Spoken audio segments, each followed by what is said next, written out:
Mrs. Sargam Kaushal. Sargam Kaushal, Mrs. India, is now Mrs. World 2022. Welcome to the podcast. Pageantry is a rich woman's game. That had taken away a lot of confidence. Same. He's Mr. World and I'm Mrs. World. अब इसका divorce हो जाएगा. Investing in married women is not something. It's not wrong. What would you change in social media? I saw a guy his head. She was just in that mood to assassinate me.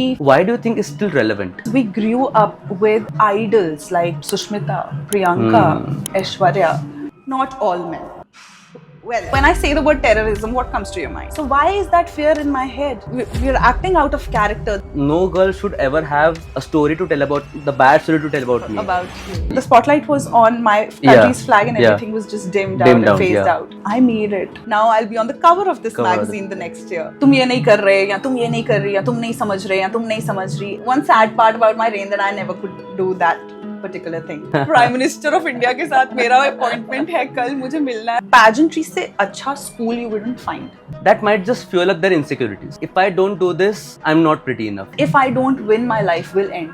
They want to get a treatment as they turn 15. Beauty pageants are extremely expensive. Pageantry is not a career. It cannot be a career. Nothing can stop you, not even yourself. I'm going to come at you. I'm going to come at you really bad. Mrs. Sargam Kaushal, welcome to the podcast. Thank you. Thank you for having me. How are you? I'm good. I'm doing very well. What's happening in your life?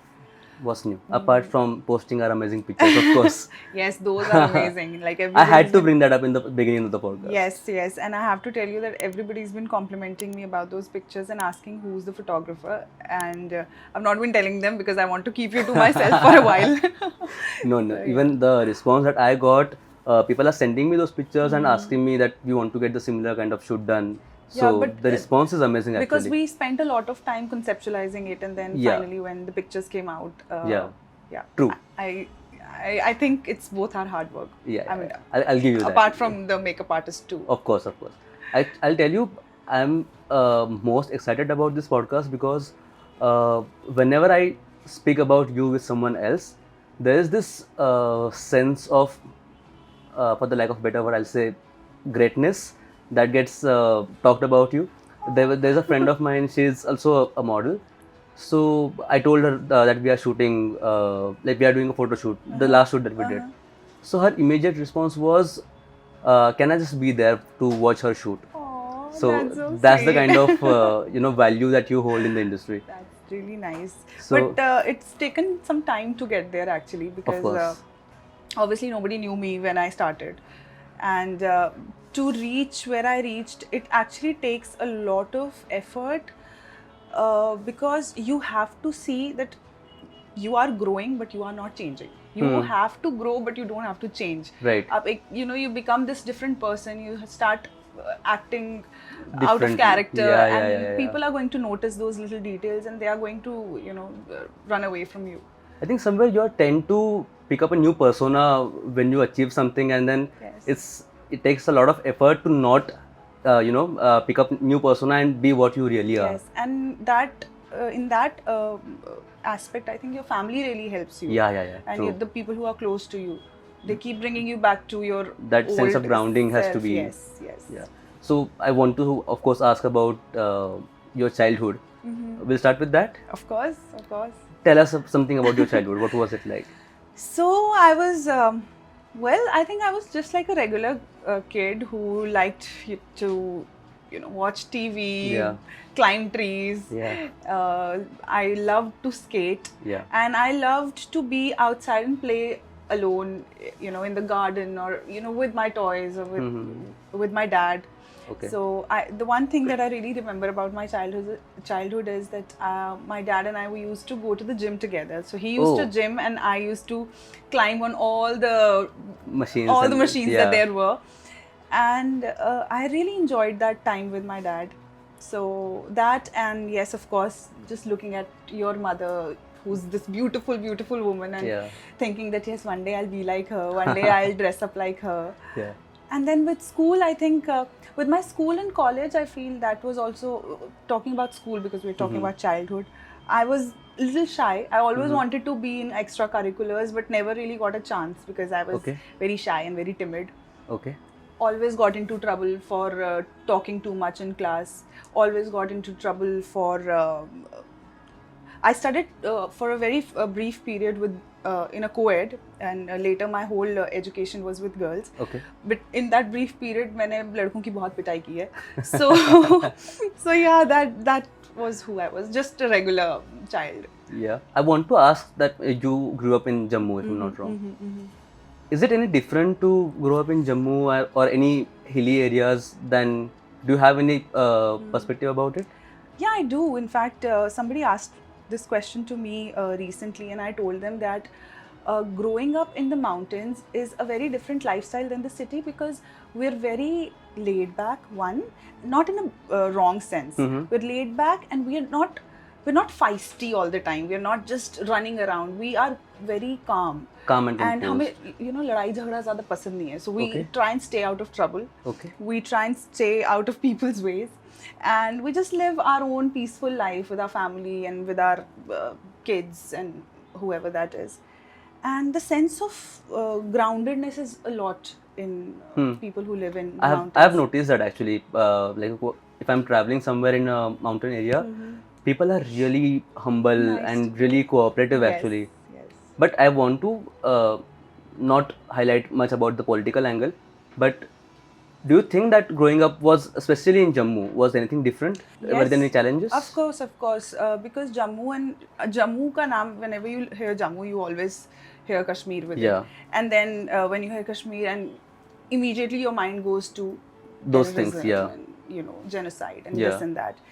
And honestly, my mother has faced it firsthand, because right after she got married in 1989, she moved to Jammu in 1990, and then immediately after, her whole family had to kind of uproot themselves and move to Jammu, because terrorism was too much Too over much there. there, yeah. And the whole genocide was happening, and all the migration and everything was happening. And my grandparents, my mother's side, they had to stay in my dad's house for Okay. a brief period of time Yeah. before they could find a house. Yeah. And they had this beautiful house in Kashmir, and after a few years, actually, I went and saw, and it was in ruins. They had like to give was it up. burnt. Okay. Yes, and they had to give it up. They had to sell the land, and for peanuts. And for many years, when they lived in Jammu, they were living on rent. It was a big family, right, with 2 sons, their wives, their children, and they were living in a rented house for a long time until they got their own house. So it was difficult, yes. And in Jammu also, you know, there was a time in I don't remember the year, but I think I was in 12th grade Okay. that time.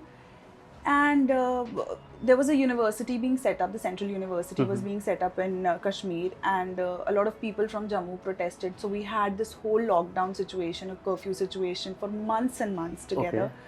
And yeah, so yes, issues are there. Sometimes more, sometimes less. But Jammu technically is more safer than what people think it is. What's the ground reality of Jammu that people are not aware about? The common Jammu people. is really chill, actually. Okay. So when I got married in 2017, we were the city was very laid back. I'd say that there were no clubs, and why I say that is because not because club hona zaruri hai, Yeah, no. There was no place where teenagers and young adults could gather and just talk. Yeah. So there was no such place. Restaurants were there, you know, eating joints in college, university campus was there. But there was no other hub.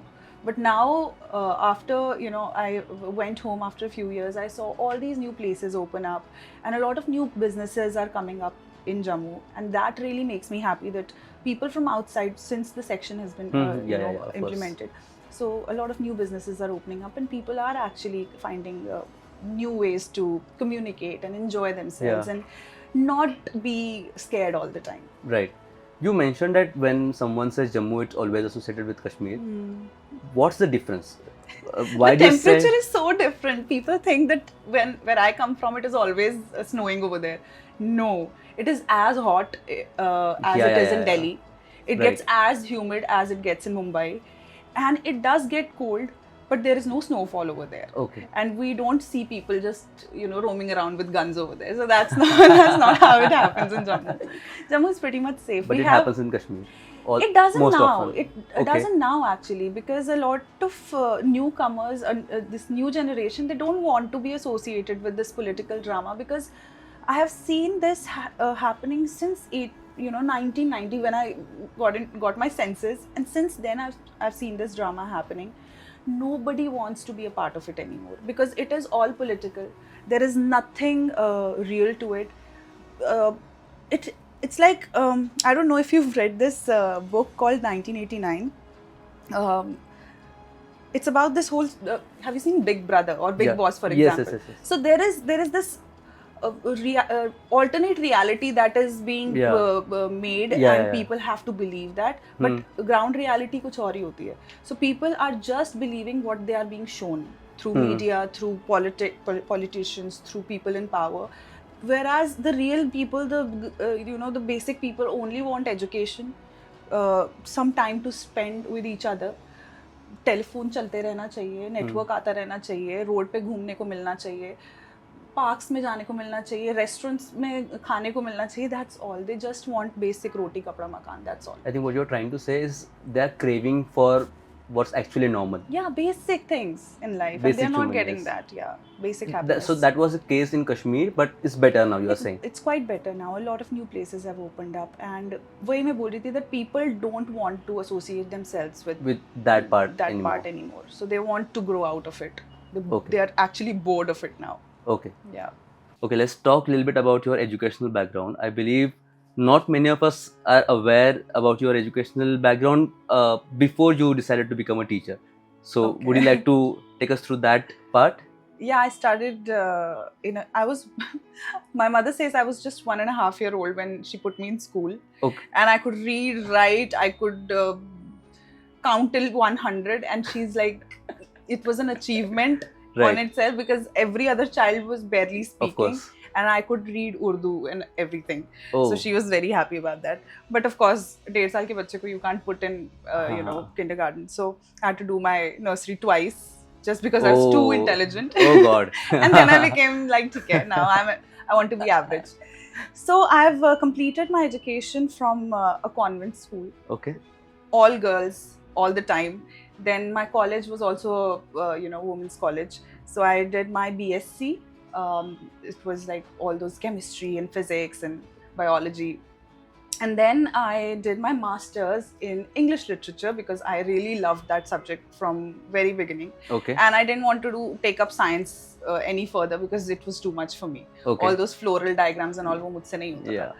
And then after completing my post-graduation in English literature, I completed an education degree again, a bachelor's in education. Yeah. And then I started teaching in Jammu itself. So I was an English teacher for about 2 years in Jammu, and then I got married and moved to Visakhapatnam, and there again I started teaching. So why did you choose teaching as a profession? Was there anything? Yeah, there were two reasons. One, if I tell you, like the very basic reason was the fact that I was marrying a Fauji. Yeah. And his job is very transferable, you know. So I thought that I'll complete my PhD once I get married. Mhm. But trust me, if anybody is hearing, please, ये मत सोचना कि शादी के बाद तुम अपनी education पूरी कर सकते हो. It's not happening until and unless you're very, you're very focused and everything. I was just enjoying my life, trying to enjoy, because we've had a lot of difficulties getting married. So I really wanted to enjoy that time with my husband. And so I thought the best thing for me to do right now is to start from where I left. And then maybe, start thinking about PhD and stuff. But that never happened, because my focus entirely shifted from teaching to pageants. Oh, right. So it was like a 360-degree turn for me. But yeah, so that's how it was. Do you want to talk about your marriage a little bit? You said there were some difficulties. Yeah, and we've had an intercaste marriage, which Okay. is not very prevalent in Of course. a lot of households still. But thankfully, my parents were very supportive.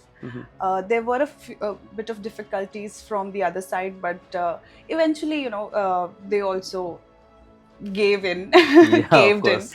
and finally, after 3 years of struggle, we got married. So I got married in Visakhapatnam with a very Okay. few people, and I wanted to have like a big wedding in Jammu, but it couldn't happen. So, but I'm happy. I'm happy for the fact that everybody that is in my life right now is genuinely there for both of us. They love us, they pray for us, they care for us, and they are very happy to see both of us growing in our different lives and together. So that's all that you need, I think, at the end of the day. I think that's what's most important. Yes, yes. So, from being a teacher to pursue pageantry, how did that switch happen? Was there anything to motivate, or Yes. it was like always a plan? It wasn't a plan for me in my Okay. mind. My parents were always after me since I was in college that why don't you participate in a pageant, because they were very mesmerized by this whole Right.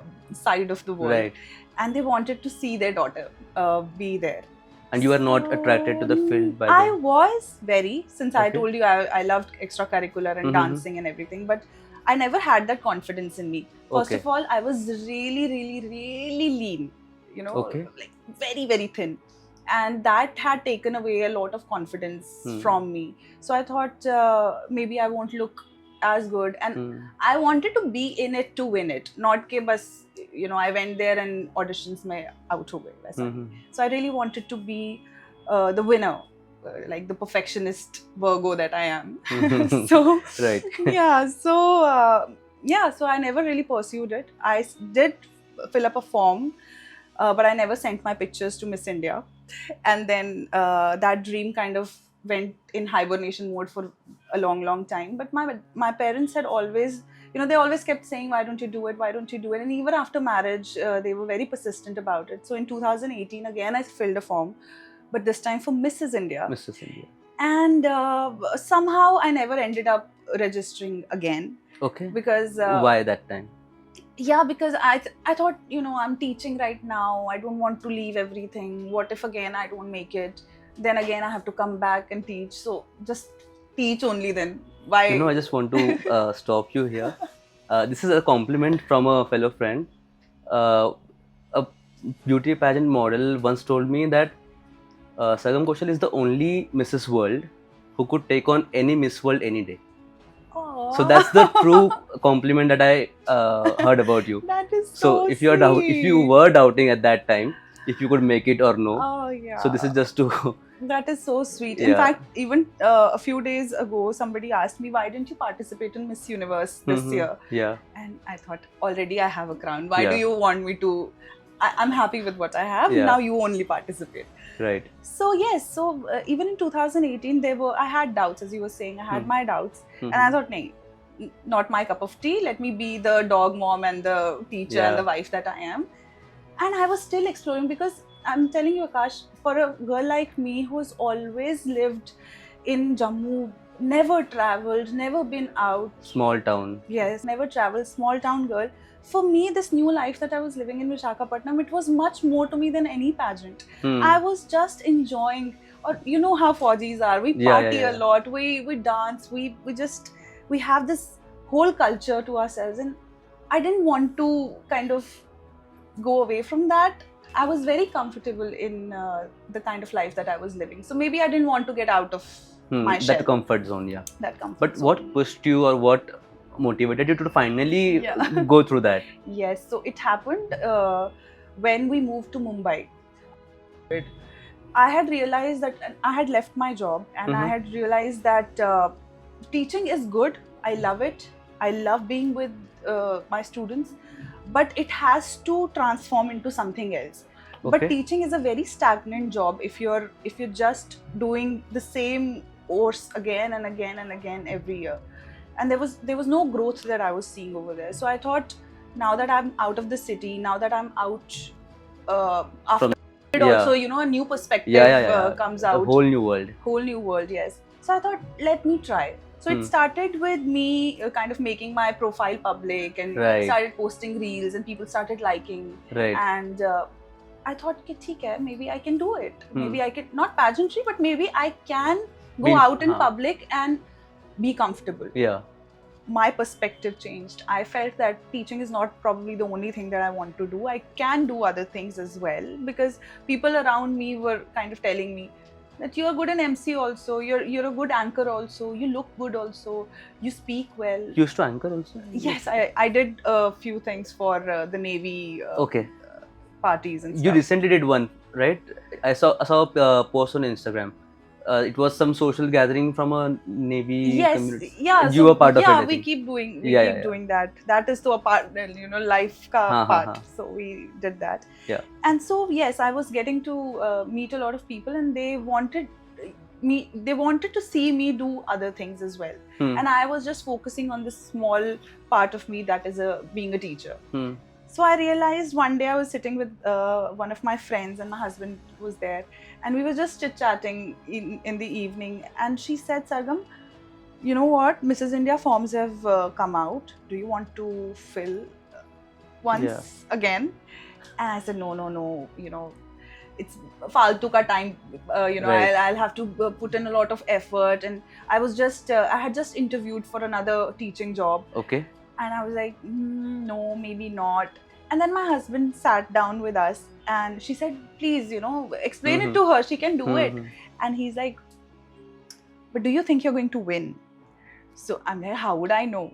He said, no, but because I think you're going to win. If you have that confidence in you, just go for it. Don't worry how much money it's going to take. Don't worry how much resources it's going to cost us. Just do it.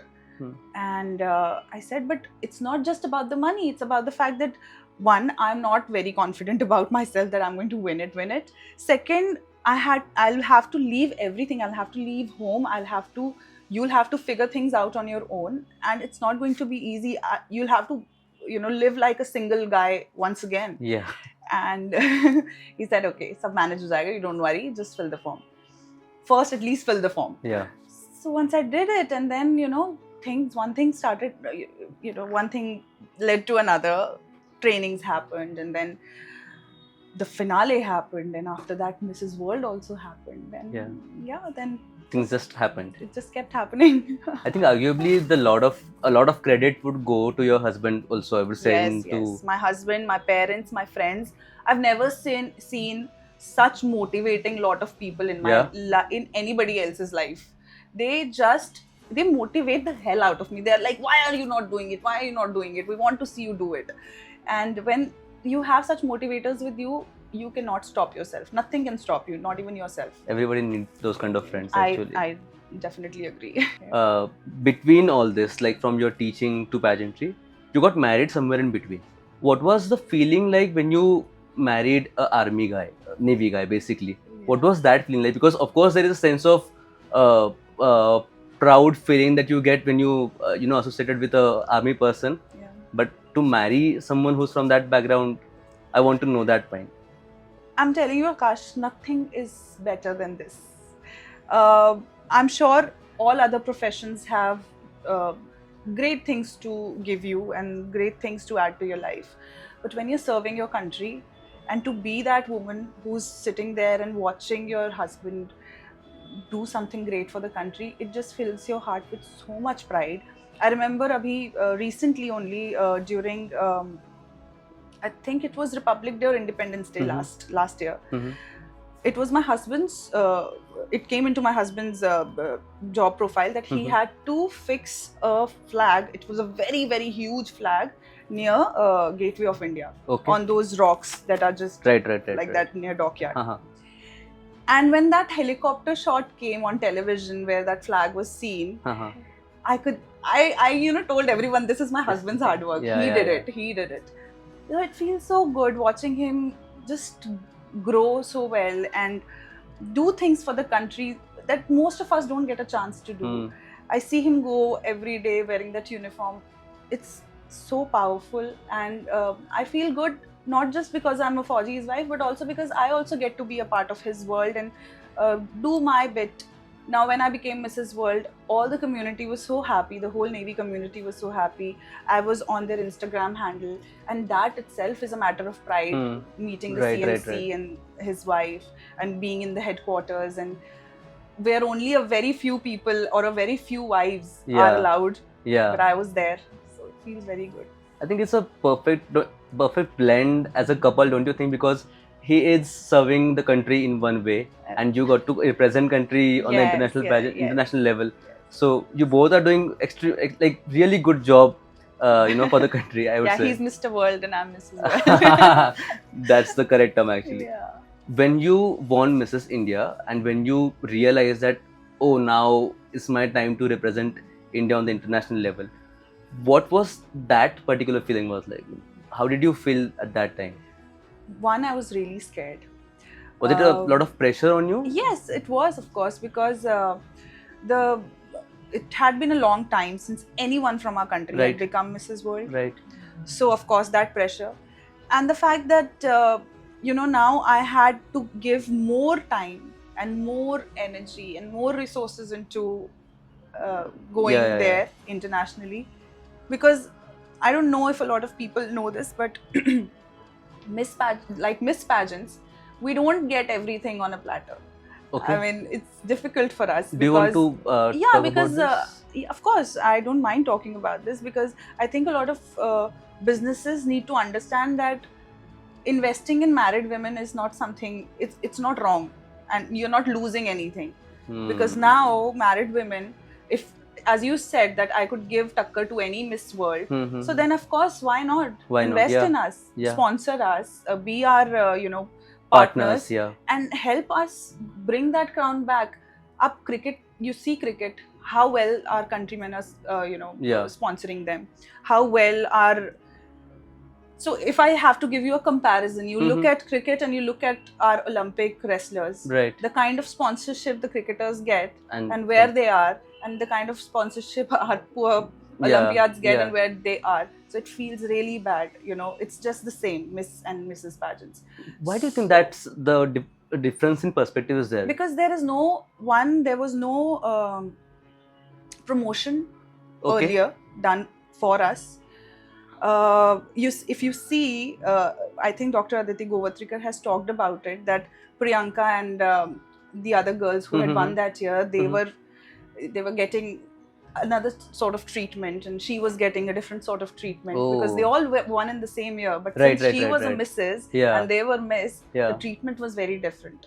Do you think there is a difference in the kind of opportunities you get in Miss and Mrs. category? Absolutely. You want to talk about that? Yeah, because I think Miss category girls, they get more opportunity because age is on their side. A lot of people think that age, we say age is just a number, it is not. A lot of people think that she's 20 or she's 18 and she has a long way to go, and we can polish her and we can turn her into whatever version we want to see. But a married woman, she has kids ka responsibility. If she has, like for me, I've probably heard it more times now, that whenever I go to a casting director, the first thing that they ask me is, are you planning to have kids? Because then they'll be like, oh, ye to busy ho jayegi agle 4-5 saal tak. So they think, what's the point investing our time into her? But yes, there are great people also. They don't care if you're married. They don't care. I have worked with a lot of businesses who look at me professionally and they want to work with me because they know that I have to give it all, and I'm not the one who's going to say that aaj mera bachcha bimar hai ya aaj mera pati bimar hai, and please, no, I'm not like that. If I'm in it, I'm going to work for it. Now that Mrs. category is also there in Miss Universe thing, do you think this perspective will change? Because there are married women also participating in Miss Universe pageant. I really hope it changes. Somebody told me to participate in Miss Universe, and I said no. My reasons were different because I think I don't bring anything new to the Miss Universe table. Right. I am a married. If I had kids in this 1 year gap, if I had a kid, probably I'd be bringing something new to Miss Universe table. Right. But right now, as Mrs. World, I have the same things to offer to Miss Universe also. So what's the point? Right.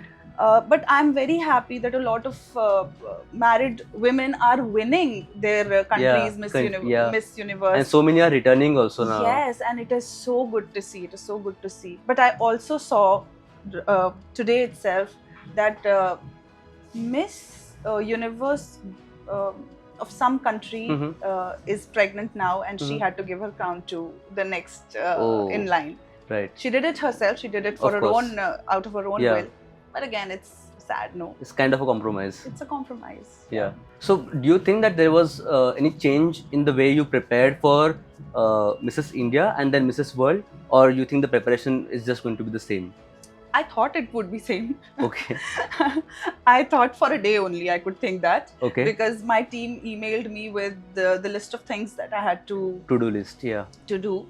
And most of it was, working on myself. So I had to work on my walk. I had to, because I was a very new person. I was totally an amateur in pageant world. I had not done any other pageant. I had not walked on ramp before. So for me, it was a very new experience learning from Coco Berry. Very new experience being in front of the camera for so long. Yeah. And learning all those tricks and all those traits. Right. And then accepting that my flaws are this, and I need to work on them. So I was not that person who could accept very easily that you have a flaw.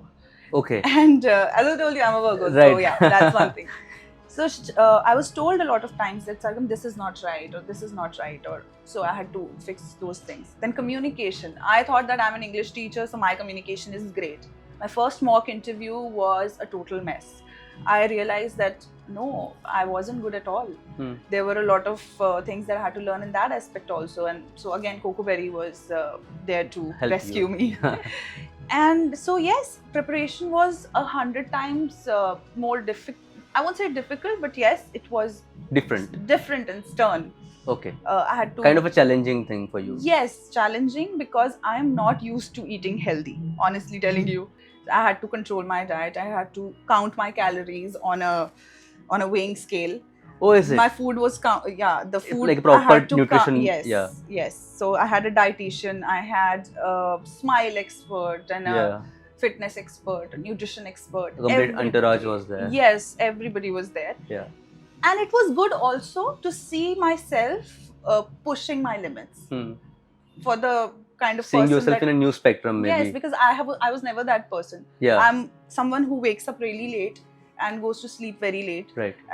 But those things changed a lot after I got into the training mode. Right. And it really helped, yes.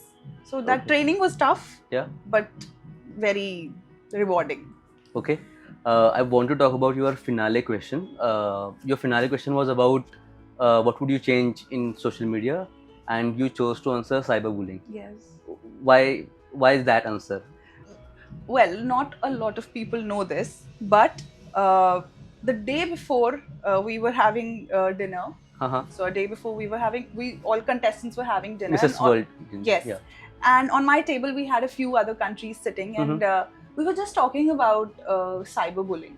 Okay. Somehow that was the topic we were talking about, and I was just telling them that I have been bullied a lot when I was, a young adult. Yeah. And somehow, that question got asked in the finale. Right. And my mind just went back to that dinner conversation, and I had nothing else on my mind. That was what I wanted to talk about, because there has been multiple occasions, Akash, when I have seen online videos and pictures of not just adults but kids in very bad situations, and they are posted online and they are liked, and then there is a sea of comments underneath, and it makes me feel so bad that when you go to report that particular video or picture, Instagram or Facebook or these social media platforms, they do nothing. And it really makes me angry, because I've reported some terrible content and nothing comes up. The only message that you get from them is that it doesn't go against our guidelines. But there must be that triggered warning mark, no? No, nothing. So these were certain videos that I saw. I mean, I don't know if you can put that up. I saw a guy his head, and people were just laughing in the comments, and just made me so mad. And then with me also, I felt this even after I won Mrs. World. So that question kind of it reinforces that idea in me that cyberbullying is so prevalent in our country, in the world itself, that even after I won Mrs. World, it was the best moment of my life. It was the best moment for our country. And then there were people in the comments who were like, "Ab iska divorce ho jayega." Oh. So, oh, trophy wife. So I was being called trophy wife also. Literally a trophy wife, because now I had become a pageant queen. Right. Or there was one person, "Oh, but she looks like a Latina. Her hair is colored and she looks too white." And I said, "Dude, that's the exposure of that camera, nothing else." Right. And then I'm explaining people on those comments that please, don't say these things about me or my husband. And it has gone to the level of the fact that my husband was threatened on his social media, Oh. that tumko to main dekh lunga, and you don't deserve your wife and all of those things. And it makes me so mad that we can't do anything about it. Nothing. You go to the authorities, nothing. You post online, nothing. So yes, it is prevalent. It is ruining people's life. It is ruining childhood. It is creating these insecure adults who are afraid of everything. I was one. I was afraid to go out. I was afraid to talk to people. Even as Mrs. World also, I'm afraid of thinking or speaking certain things because I don't know how it will be taken. So it's wrong, right? It brings a very bad, it makes you so scared of everything, so depressed. And who is doing it? People who have no faces. Yeah. There's no name to them, there's Yeah. no personality to them, they're just spewing There is no venom. identity. Yes, they're just spewing venom. So something has to be done about it. Recently, I saw your story when someone was trying to, troll or something, Yeah. and you chose to Speak. speak up about it, because we see a lot of public figures, they just try to Avoid, ignore, yes. avoid the whole thing. Yeah. But you chose to answer that particular troll. Yes. You want to talk about that? Yeah. So one, I was really free that day. Honestly, I'm telling you, I had time. And I was like, "Aaj to main bas yahi karne wali hu pura din." So I just sat on my sofa and crossed my legs, and I was like, "Aaj tu nahi bachegi." And second was because I knew this woman. Okay. I knew her very well. She was somebody who congratulated me and used to like my pictures and videos, and was that go, you go girl, Yeah, you go girl yeah. kind of a person. And her problem with me that particular day, somehow, maybe she was not very happy about her day, how it was going. Yeah. And of course, that was a very bad time for all Yeah. of us a week ago when this Kolkata Kolkata thing thing. happened. And she wanted me to post, that was Independence Day, and she said, "Why didn't you post anything till now?" Mm-hmm. And she sent me a voice note, and she was very angry in that voice note. And I said, "Babe, I am going to post, but I have a certain time to post. I post in the evening, and that's when most engagement comes, and it's good that I post in the evening so that a lot more people can see it." Yeah. And no, but she was just in that mood to assassinate me from head to toe, and that was happening in the DMs, and then she shifted to my comments. Yeah. And if you see that post, I know. a lot of people, it really got a good engagement, Yeah. and people actually were happy that I did Yes, that. yes, And yes, I was yes, yes. actually planning to do that. Yeah. I was anyway planning to do that. But then she came at me at, with supersonic speed, and I was like, "Now you watch it." Because I feel such people think that because you're not going to say anything, they'll keep on saying things and they'll keep on assassinating you, and it gives them more power. I would not do that to any other troll. I'm telling you, if I don't know that person, I wouldn't really care about it because they don't matter to me. Perfect. But once you say that you are a girl's girl, and once you say that you are, all about women empowerment, and Yeah. then you do this, Try to do this. Yeah. try to bring another woman down. Yeah. For what? For the fact that I didn't post. Yeah. You tell me, how much importance does your post or my post or any other post makes in this situation? As long as I'm not the Supreme Court, nobody Yeah. cares. Perfect. So why give so much importance to it?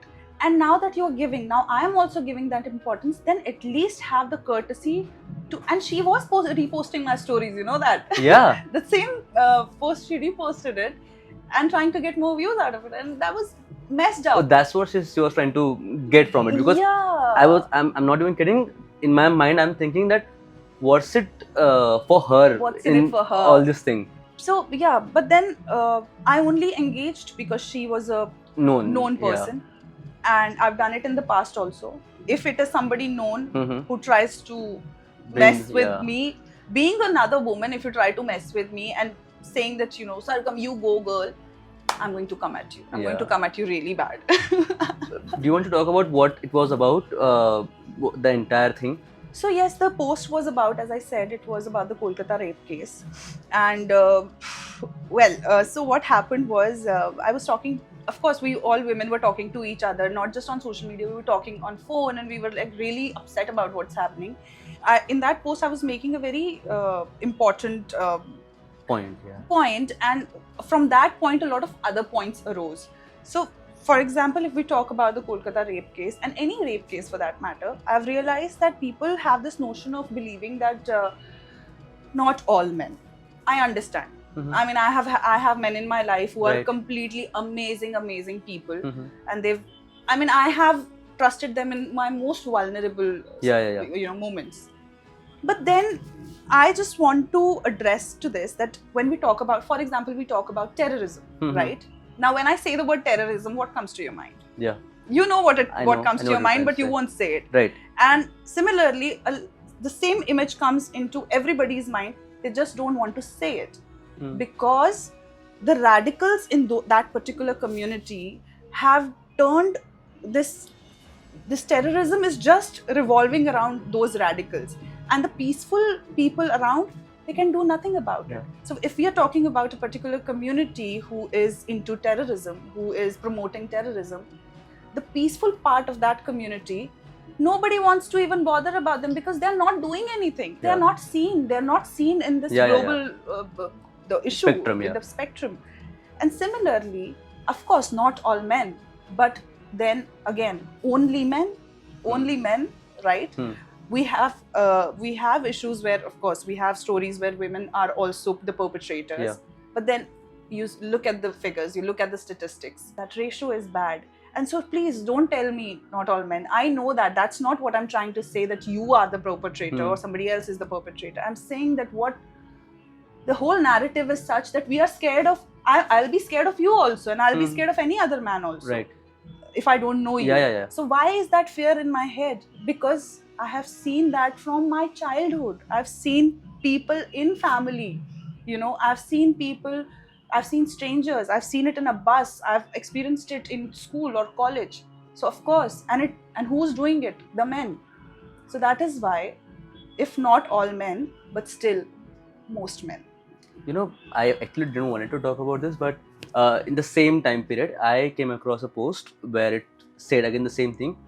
Not all men, but sufficient enough that every woman is scared of men. Yes. That somewhere stayed with me, because I'll tell you my side of the story, or a guy's side of the story. We are aware that not all men, and we are aware that some men are there, but it's very hard for some men to accept that thing. You know what I'm trying to say? Yes. Just like you said, the terrorism thing, it's very difficult for someone from that community to be bombarded about that thing over and over again. Exactly. And the sad part about it, we can't do anything. Yes. We're helpless. So again, it kind of comes from the fact that there is a problem, Yeah. and you can't do anything about that problem, and that makes you angry, and Yes. then you say not all men. Yeah. So you have it's a very layered kind of a situation. People need to understand.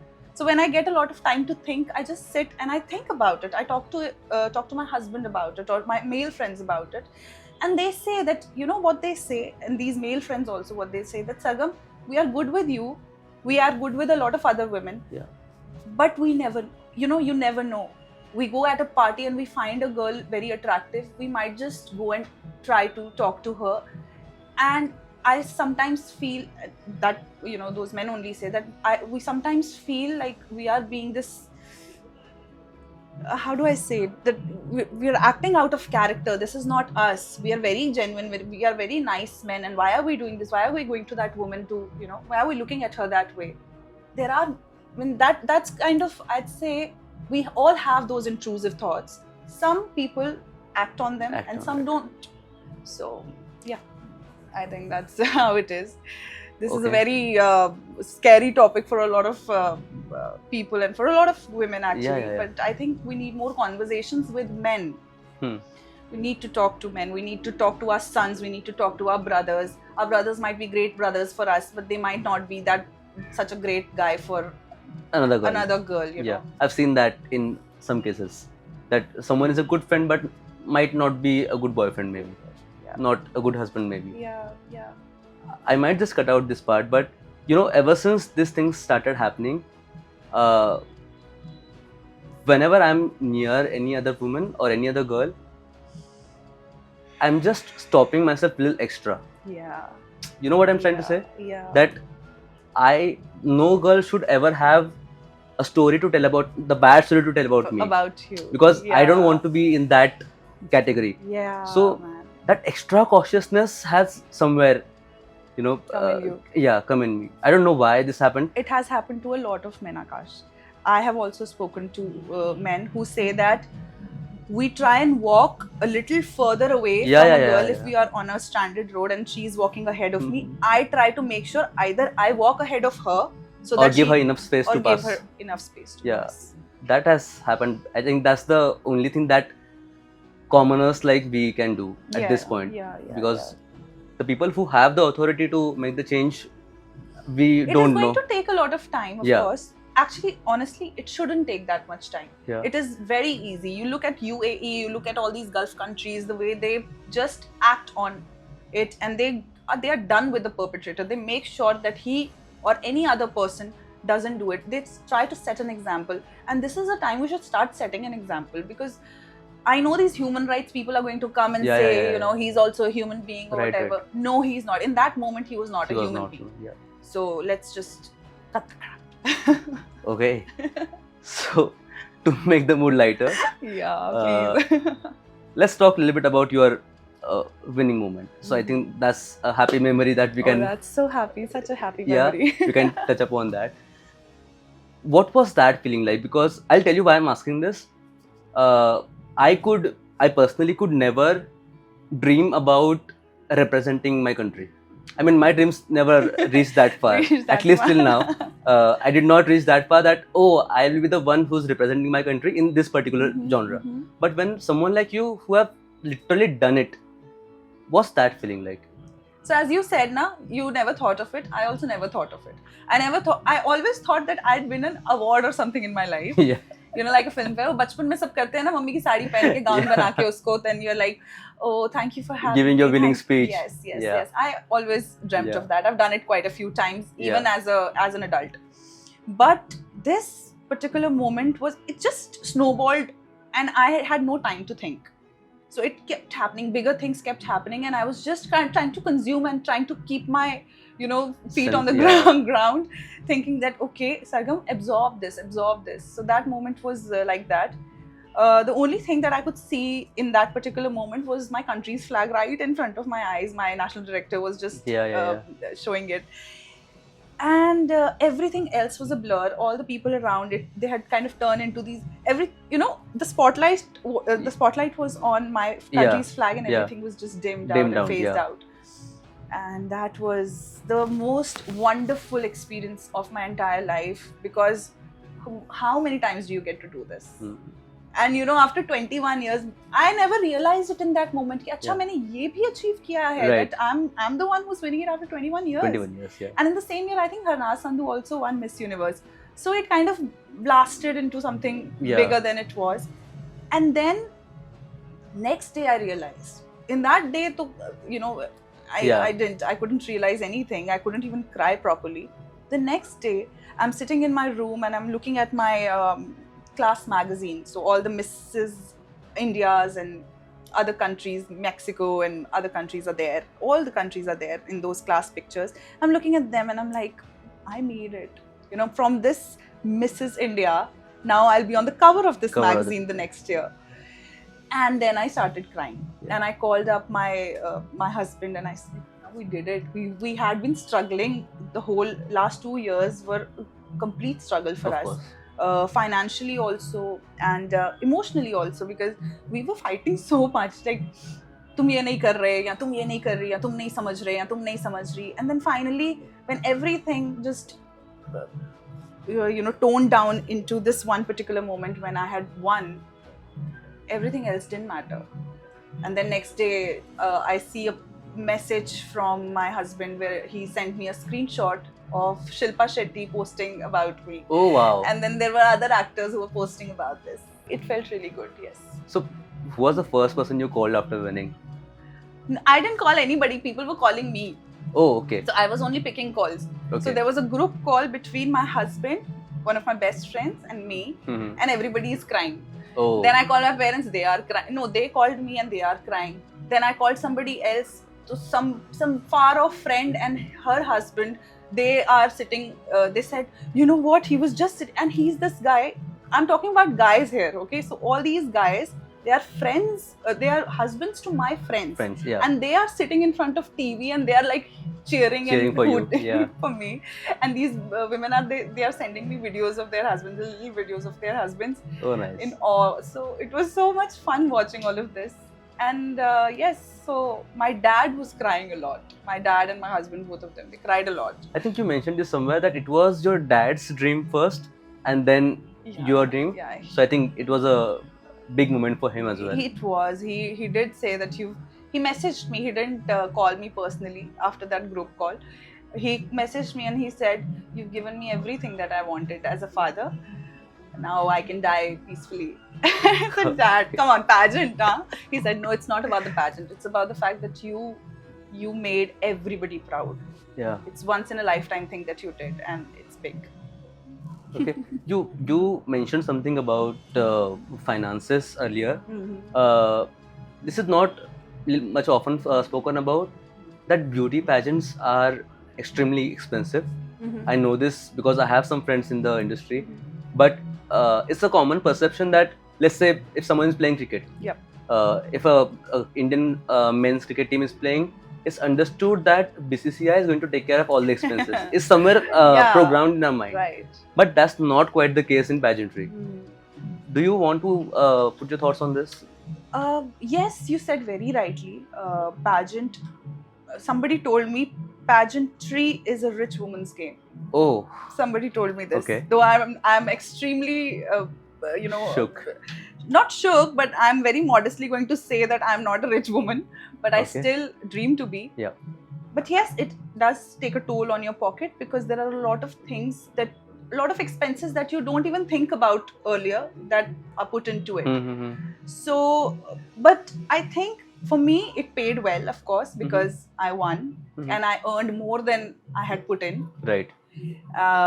Now also, whatever I'm earning is because of being Mrs. World, because of that investment that I made, and every business needs an investment. So let's take it as a business. So pageantry is not a career. It cannot be a career. You win, and then one day you're a winner. Next year somebody else is the winner. Yeah. But it does give you a great push into the career that you want. So I've seen doctors and I've seen nurses, I've seen engineers, women, business women who want to be a pageant winner or participate in a pageant just to boost their particular careers. Right. Their respective careers. Right. Just to get that fame. Yes. That she did this also. Yeah. And also not just fame, I feel they also do it to enhance their personalities, which probably, so the grooming that you get through pageantry is not the grooming that you will get from just going to a grooming school or just from your college or your class teacher. No, it's a different level of confidence that you get. I could not imagine myself sitting here and giving a podcast and talking so calmly, sitting back. Yeah. And my heart would be in my mouth if this was my first podcast, if I had not done pageantry. So speaking to people internationally, it's not something that I had imagined doing before pageantry. So yes, as a business perspective, from the business perspective, I feel it is an investment. You invest and you gain. Somebody might not gain. I gained a lot, thankfully. So it's not bad, but it does take a toll on your pocket. So I really wish that more people come ahead and sponsor. Yes, come ahead, sponsor us. I mean, we're as good as we can get. And we have so much potential, even if we are married, unmarried, there's so much potential in women. And it's not just about beauty, there's so much more that we bring to the table. And so I don't understand why that doesn't happen more often. Okay. So I got to know something about you, that you are most celebrated Mrs. World. First, explain that, like what it is and why you are called that. Then I'll ask the next question. Okay, so I would say why? Because so when I became Mrs. World, my social media blew out of proportion, and so did Mrs. World's social media. Okay. Of course, because I was handling both Yeah.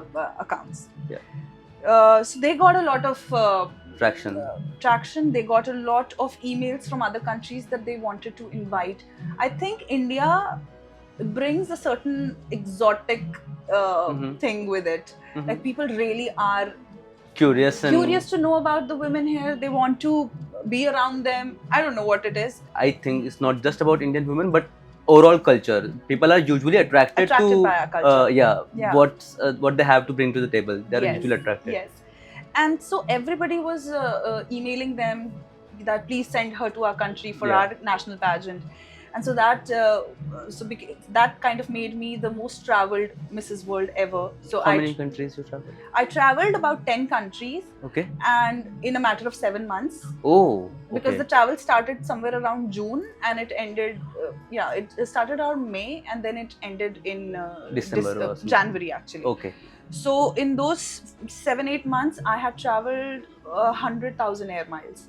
So that in itself is probably a record because nobody yeah. has traveled that much. And Yeah. because my bags always used to be packed, and I was just running around in airports. From one gate to another. So that airport is my second home was actually a reality for you. It was a reality for me.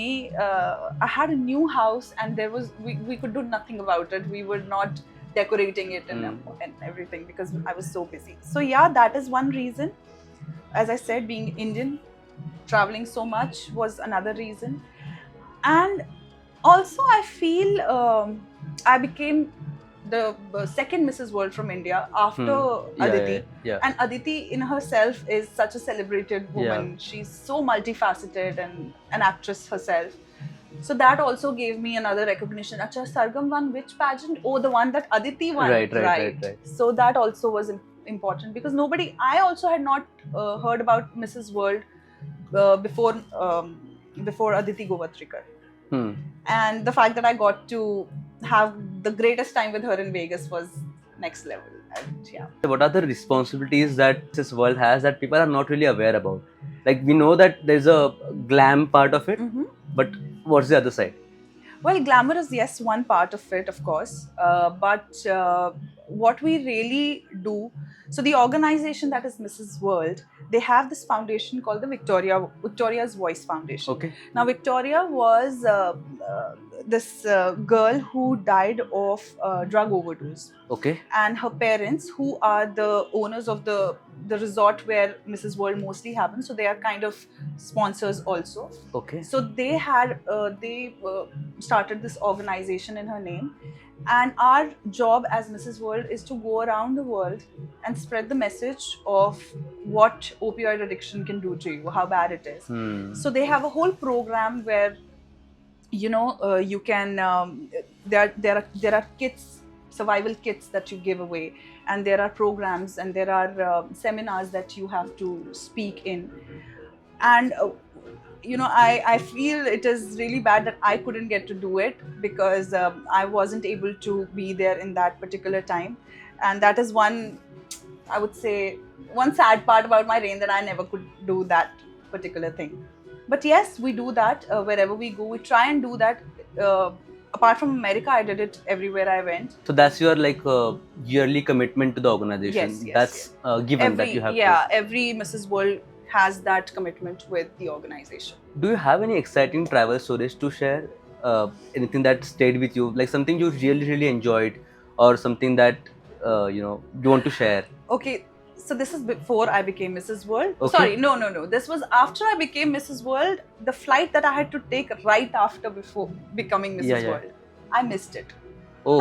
I missed my flight from London to India. Okay. because of some delay. Yeah. And I didn't know what to do. I had a whole press conference the next morning. Right. And everybody's calling me like, Sargam, you are going to be late, you're going to be late. And I had to, with my crown in my hand, I had to run to this information guy and the guy who was, rebooking tickets for everyone. Yeah. Thank God he turned out to be an Indian. Oh, okay. And I just pleaded. I said, Sir, Prime Minister of India के साथ मेरा appointment है कल, मुझे मिलना है. बहुत सारे politicians आ रहे हैं. Sir, देखो मैंने crown जीता है and all that. And he melted. He said, what crown is it? And I said, it's Mrs. World. And I think he just searched on the phone and Just some to, news popped up. Yeah. And then he just booked the next flight for me, thankfully. Otherwise, I would have been really, really late. I saw a reel recently. Some guy who won the Olympic medal, and he passed through security check. He has this jacket put on, and there is a medal inside the jacket. So it beeped? It beeped. And then everyone was like, wow, what is he wearing? What is he wearing? And he just shows off that, oh, it's a medal. Isn't it So great? was there any moment Yes, like that on the there were airport? many moments, because if you see my crown box, it is made of this clear plastic glass kind of a thing, and it's very pointy. So its edges are very sharp. So I can't put it in my bag because it will just ruin everything else, and it can break also. Of course. So I had to travel with it in my hand. Separately. And everybody was looking at it. People at the airport, especially London airport and the Vegas airport, because for them, I think pageantry is just something too big. Yeah. And they're like, oh, you're Mrs. World, where are you from? And I said, I'm from India. And they're like, okay, give us some pictures. Let's take some pictures with you.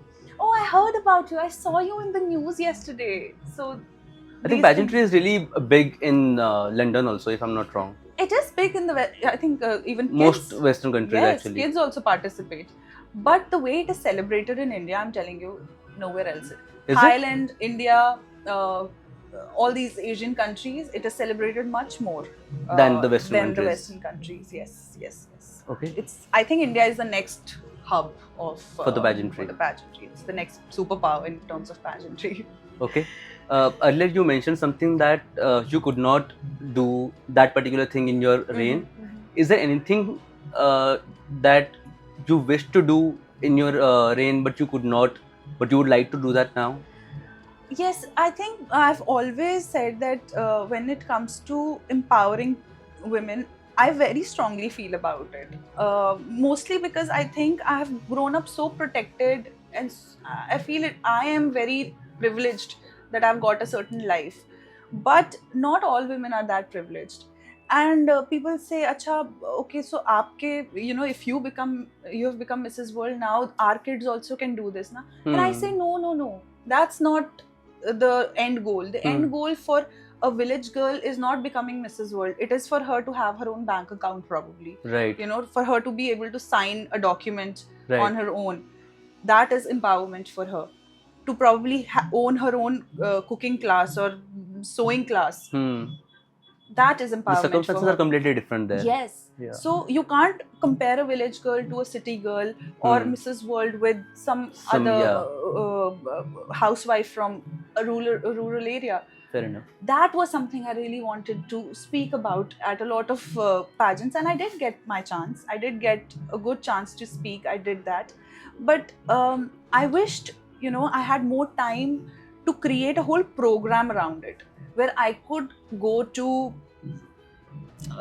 maybe downtrodden places in that particular country or that community and talk to them, do something about it. So there I feel maybe it was lack of coordination, and I didn't, as I said, there was no time for me to really prepare myself for what was coming. And I think neither did the organization in India thought that it is going to be this big. So we didn't have a plan. If we would have had like a plan, a proper, things might have been different. But I'm very happy about the things that I've done throughout. I remember, just you were saying, you were talking to somebody else and they were speaking good about me. So I met a woman after all these months of travel. I met a woman in Vegas, and in Vegas she was sitting next to me, and she said that I saw your whole journey throughout social media, and I spoke to a lot of people who you met, and now I know why you became Mrs. World. Oh wow. And it was such a big moment for me. I think more than winning the crown, that was my moment, where after the whole year somebody tells you that your journey was perfect. and you deserved And it. you deserve every bit of it. Yeah. Something recently got me into thinking this, that let's take a cricket again for example. That let's say cricket is there for last 2 centuries, more or less. It's of course before that as well. But pageantry is also there for last 2 centuries, if I'm not wrong. It started somewhere in 1800s and it then picked up in 1900s and all of that. Why do you think it's still relevant? Like, if someone is picking something as a career option, because not many girls or not many people are well connected with the pageant world. There's a very limited group of people who are even The niche is very small. The niche is very small, who are updated and who knows what's happening and all the things. But it's still relevant. Yeah, but still in that niche, It's still relevant. It is relevant. Girls still want to do that. Why do you think that relevance is there? I think it is because we grew up with idols like Sushmita, Priyanka, Aishwarya. And these women were not just, there are many others whom I'm so sorry, I might be forgetting, but we grew up with these idols, especially, the 90s girls. We grew up with them. And we saw that if a girl like her can do it, we can also do it. And they are such great figures in their own way, be it in acting or even socially. The kind of changes Sushmita has brought, or the kind of work that Priyanka does, even as a social reformer, we want to be like them. And also I feel we want to groom ourselves. Pageantry se acha school you wouldn't find.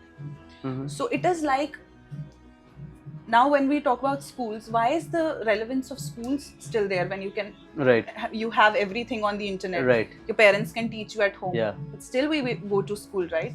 That is the same case with pageantry also. I feel it is like a school for building your personality. Take away the glamour from it also, take it away. But whatever else that you learn from pageantry, the teachings are there. Yes, it is lifelong. You get to connect with such different kind of people. Among the other girls that you participate with, even men are into pageantry. So all these other people that you communicate with during your competition, it is very important to build that rapport and that relationship, that bond. And it teaches you. I have felt and I have realized that my life, my personality, I was a very different person before Mrs. World and Mrs. India. And now the way I talk to people is different. The way people perceive me is different. I have more confidence, and that in itself makes a lot of people be scared of me. In a good way. In a good way. Yeah. I am intimidating for people now. For some people who used to take me very lightly earlier. So वो एक हमारे अंदर जज्बा होता है ना औरत के अंदर के तुमने जिंदगी भर दबा के रखा, अब मैं तुम्हें बताऊंगी. So the tables, and now the tables are going to turn, and we are going to show you who we really are and what is our potential. So that potential pageantry gives you, and I think it is very good that we have that relevance even now. Okay, so this is actually not my question. I saw this discussion online. I saw this post that someone was saying, if beauty pageants are not only about beauty, it's about your aura, it's about your personality and all those things, then why do we see so many girls are getting surgeries done? So many girls are, being this unnecessary different self of them that might just fuel up their insecurities. That if I don't do this, I'm not pretty enough. If I don't do like that contestant, I'm not there to win. So what's your thought? I totally agree with you. There are bad sides to everything that you do in life. Pageantry में also. जैसे हम cricket को ही the analogy that we have is cricket. Comparison is so there are bad things about cricketers. There are bad things about the organization, and there are unnecessary and undue pressure on the players also. The fact that you said that it brings up insecurities, all those surgeries and all, I am totally... So I'll tell you something. I also underwent a particular procedure, which was I got my teeth fixed, one, and second I got my lip fixed. Now I had an accident a few years ago, and the profile, my facial profile had changed. Okay. So to bring the symmetry back, I had to go through that procedure. I was neglecting it for many years, but then through pageantry, it kind of, I won't say really demanded also. I mean, I always had a choice to do it or not. Yeah. But I felt now is the right time. Now I'm getting it done from the best. Why not just go and do that? Right. But then, of course, some people just go overboard. I've seen in some pageants, I've seen girls who all of them, they just look the same. And there were a few countries that I visited, and I saw all the girls looking the same. All the women, the face was similar, the lips were similar, the body was similar, the hair was similar. And I couldn't differentiate one from the other. And it was so weird. The only thing that could differentiate them was their personality. And thank God they had a good personality too. So yes, people do go overboard. And when you say that people do surgeries for pageants, I wouldn't say that. People are generally doing more surgeries now. If you see, men and women both they are going through these procedures a lot more now than they did earlier. We never saw Aishwarya do this when in her pageant. We never saw Sushmita do this. But even they are doing it now, na? Yeah.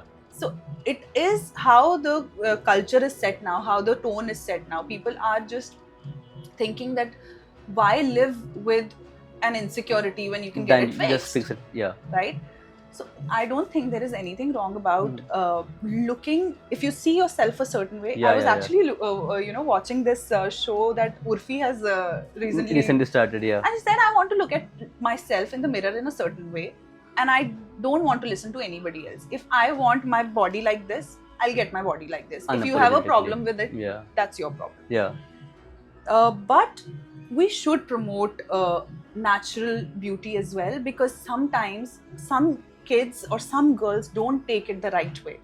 I was in Thailand and I saw these clinics after clinics after clinics, like grocery shops, and girls of 16-year age and 15-year age are going there. And I talked to the person of contact that I had over there, and I asked her that what is the tone with the girl, how are the girls taking it? And she said that the girls here, they are so insecure of themselves. They want to get a treatment as they turn 15, and if they don't, the people around them, their peers, they are making them feel insecure. So we have to, we have to maintain that balance, and the parents, the teachers, and the people who are your closed ones, close people have to tell you what's right and what's wrong. That is why you need a parental figure, a guardian figure in your life always, for them to see through it, see the right path. Yeah, because I do get that part that if you want to look at yourself in a certain way, is absolutely fine. That I want to, if someone wants to do this particular surgery, that will make them look good and confident about them, completely fine. But somewhere it should not be the reason for someone else to just quit. Yeah. You know what I'm trying to say? Yes. See, that is a very... That I am maybe not, I'm not able to afford this surgery, and that's why I'm not good enough. And that's so why in that aspect, the organizers of the pageant, the people who are judging, they have to have a clear mind that you are not judging this person based on how she looks, just how she looks. Okay. In my Mrs. India pageant, I didn't see anybody who was, with surgeries, or maybe there were, we couldn't make it out.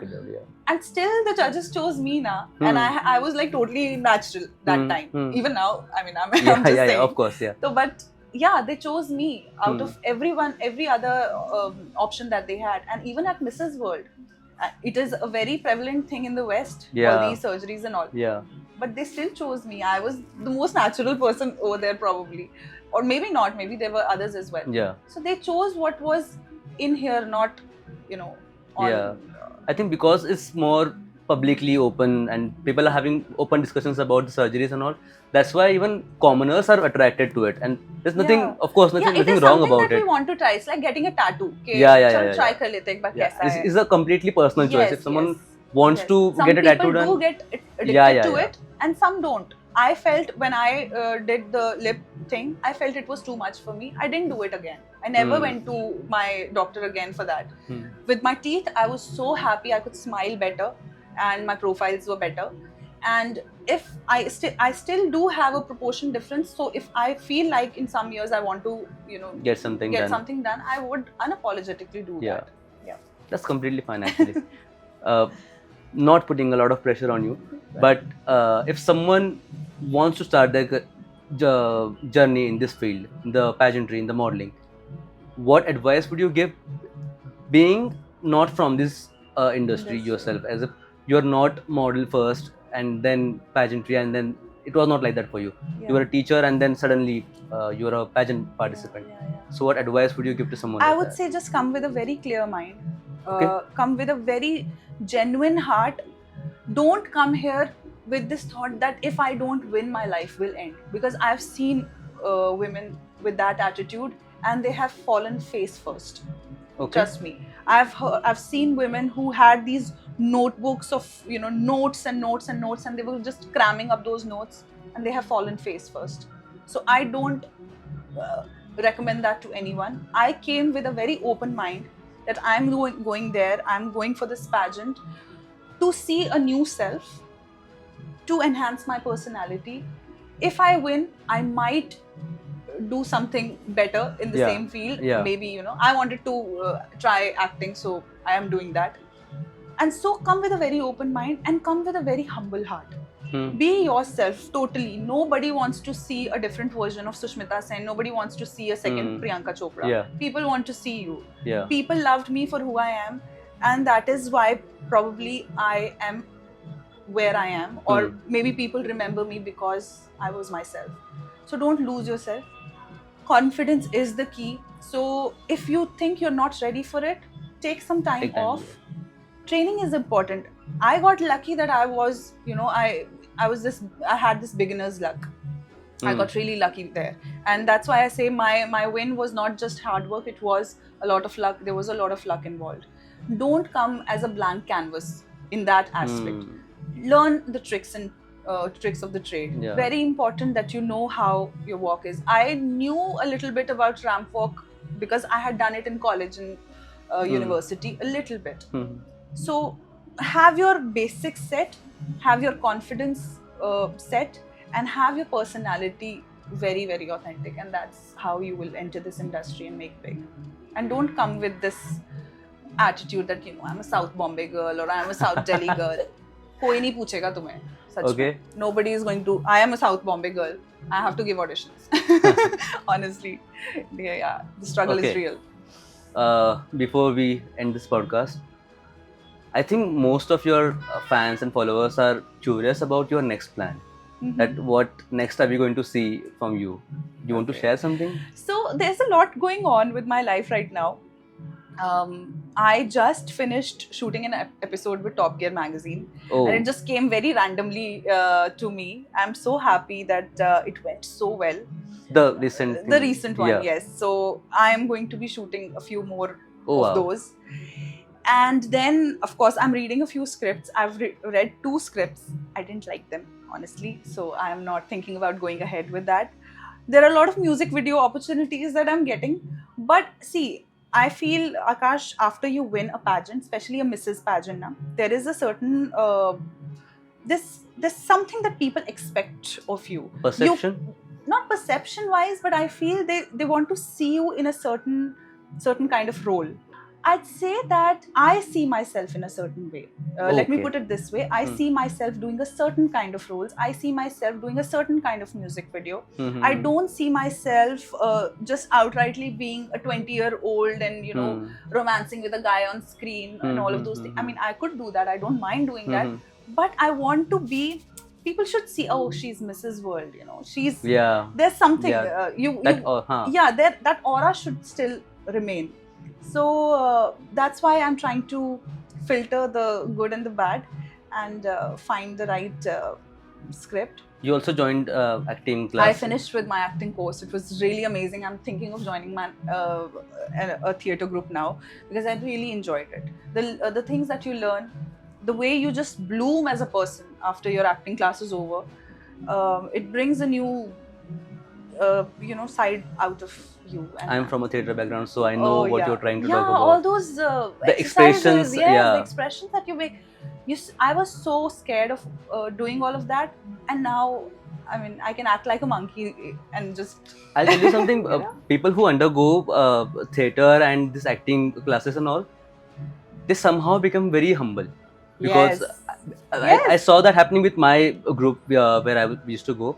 That there were some macho-ness earlier, Yes. and then you just suddenly be like, okay, humble down. okay, Humble what down. whatever you say, Yes. it immediately shifts your personality. Absolutely. The amount of auditions that you have to give, even after you are Mrs. World, and nobody cares, because they want, at the end of the day, they're not perfect, They want the perfect person for that role. That role, yeah. So the kind of mehnat that goes into it, waking up early in the morning, going to the auditions, sitting in the queue, reading lines, memorizing lines, it is difficult. Yeah. So it's one step at a time for me. I'm not a very, hardbadi wala person. I like doing things at my own pace. If I was this kind of a person, I would have been in a Miss pageant rather than being a Mrs. So I took my time. I realized what I like, and then I went ahead with it. So events are something that I'm doing. I'm going to Dubai on 31st. It's a wonderful event that I'm attending. I'm judging there. And similarly, there are going to be more events throughout the year. They keep happening, they keep inviting me. So events is one part of my job that I'm doing, and then auditioning and these little roles that I'm doing, or some commercial or endorsement. So all of these things are going hand in hand. And I really hope that I do some good web series very, very soon. We hope that too. Thank you. That's the end of the podcast. Wow. How did you feel? I What loved was your it. It's so feeling? comfortable. The sofa is so comfortable. The conversation was. This is the most you and I have talked. Yeah, I know. Previously, we were We just short, working. yeah. It was just work. And work, last work. we met, I think it was in Bangalore for the event. Yes. And then we are the speaking pageant, now. Yes, we are speaking Yeah. now. But we'll be meeting soon, of course, for Definitely. another shoot. Definitely. Let's plan a different concept this time. Yes. And It yeah. was really an honor to talk with you again. So Thank thank you you so so much for being on the much. podcast. Thank you for inviting me. Thank you so much. Thank you.